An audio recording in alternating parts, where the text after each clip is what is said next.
Hey everybody, it's Nikki and I am here doing my video about my C-factor stuff. This video is personal experience, a whole bunch of mumbo jumbo, and absolutely not to be used as medical advice. In fact, I think I'm just going to do a couple of videos, and my only reason for doing them is because there have been enough people who are like asking trainers and stuff like that about their about their ISIG and C-factor, which is really cool. And I don't want to discourage people from doing it at all, but I realized that I should probably pop in and say something about it because I've talked a lot about it and then I went silent. My silence is not because it's not working well, it's because it's working really well. But I want it to be comfortable before I go on and say more about it, because I was putting pressure on myself to see something and it was making my life difficult. So now I've taken all the pressure off and I've said it is what it is. But in reality, I'm using it, that it's what I'm doing. And in fact, I'm in manual mode around the clock with the exception of overnight. And my A1C has dropped from a 7.2 to a 6.7 with it. And it's really nice. So I do want to make these videos, but I kind of wanted to do it on my own terms. I'm already a minute into the video. Okay. So I'm going to tell you really quickly, because there's been a lot of gaps in my videos. I'm going to tell you brief history of how I came to be where I am. I will talk for a couple minutes. If it gets to be too long, I'll just cut it off and do a part 2. Okay. And I brought my little write-up because I do better with those. Okay. So I am calling it C-factor method. I think I get to do that. I'm not sure if I do. It is based on the calibration factor, which is based on the interstitial signal, the ISIG, which is based on science. It's a science that they've had for almost 20 years. It's what all of our sensors work off of, and it's what I believe auto mode is working off of. So the science has been there for a long time. The information about it has been, but they're using it for a device. I'm using it to control my blood sugar. And so this is what it was in the beginning. In the beginning, it was just a number by which to gauge whether or not my sensor might be struggling. So basically, the first time I even came across the ISIG was calling Medtronic, and I was told to look at my ISIG so that they could determine whether or not my bad sensor that I was reporting, was actually having any problems, or if it was okay, that they needed to replace it, whatever it was. It was a part of their troubleshooting, routine, and that was it. Then, a couple of years later, during a call to report another problem with one of my sensors, a representative told me I could always calculate my calibration factor.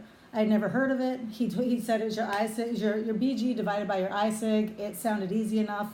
I can't remember why he told me to use it. I keep thinking maybe he may have given me a range and said, as long as it's within that range, then you're good.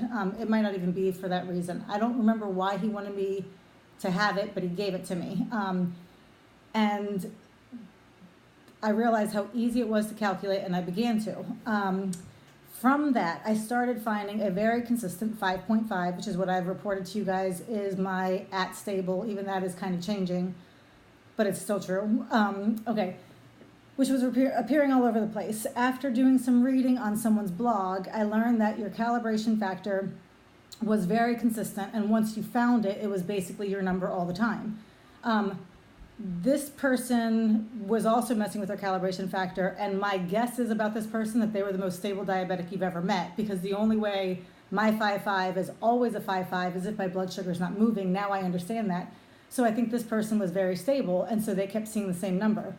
But that's what I was thinking at the time, and that's where I was basing videos off of and everything else. So I began to believe that it was your number, and it should rarely stray from that. And at the time, it surprised me how often I saw a 5.5, and it really confused me when I didn't see a 5.5, and I thought maybe there was something with the sensor. So I see a 6.1, oh, maybe something wrong with the sensor. Okay, so I began calculating my factor at the start of a new sensor. So every time I started a new sensor, I would calculate it again. And I nearly always saw between a 5.2 and at the most like a 6. So I started thinking that maybe your factor at the beginning of your sensor was what was going to determine it throughout the sensor. So I thought that if you got a 6 at the beginning, it meant you got a 6 all the way throughout.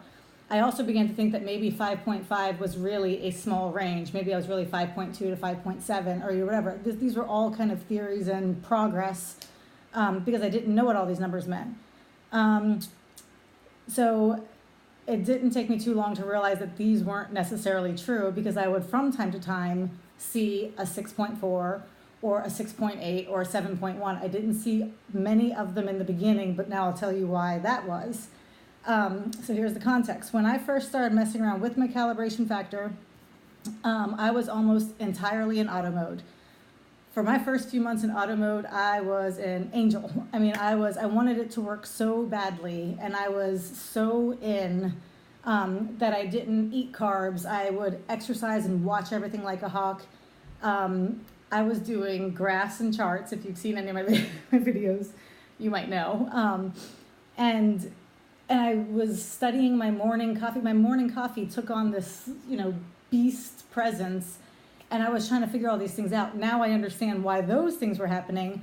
But at the time, I had tightened everything up, and I was living the perfect diabetic life because I wanted auto mode to work. Which is why I saw 5.5 so often, is because my blood sugars were very stable. In fact, sipping on my coffee at a sloth's rate and watching my exercise and making sure to do, insulin an hour after. I mean, like all of these things that I was learning how to do, what I was learning was how to have stable blood sugars. It's what I said about auto mode. Auto mode was great. It gave me some new tools that I never had before. So that was really nice, but that's another video.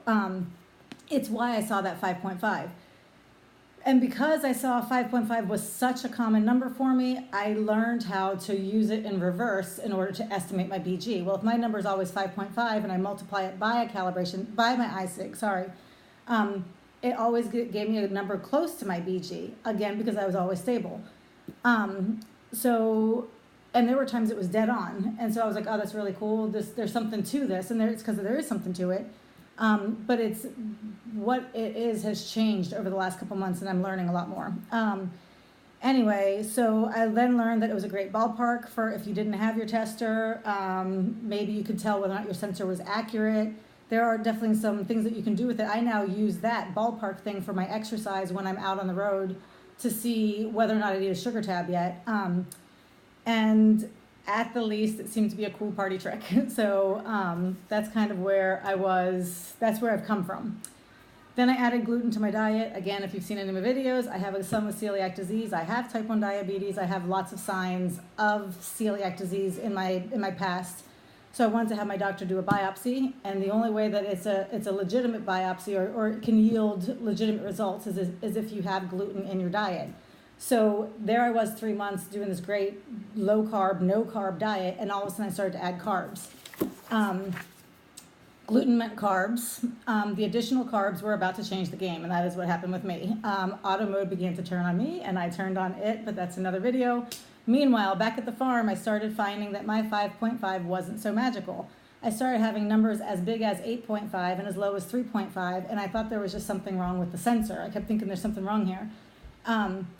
And even using my 5.5 as a ballpark, although I still got lots of numbers that were close, I would get this occasional one that was way off. And I got frustrated with that. I began thinking that the whole thing was wrong, and I didn't understand any of it. The vast majority were still within 20% of one another, which made them as reliable as my meters, nearly as reliable as my meters. And I learned that as long as I'm really moving out on blood sugar, that's the time that it's not going to be all that accurate. I've done videos about these, and most of them are outdated. So if you happen to come across one where I'm still saying old information, ping me. And I am 9 minutes into this. Okay, so I'll finish this paragraph and then I will cut out. I got frustrated and now looking back, I was beginning to have big blood sugar swings, which is the same time I started to have problems with auto mode. I got frustrated. And then I started to question all of it until I did see one connection. And that was because I continued to test my calibration factor at the start of every new sensor.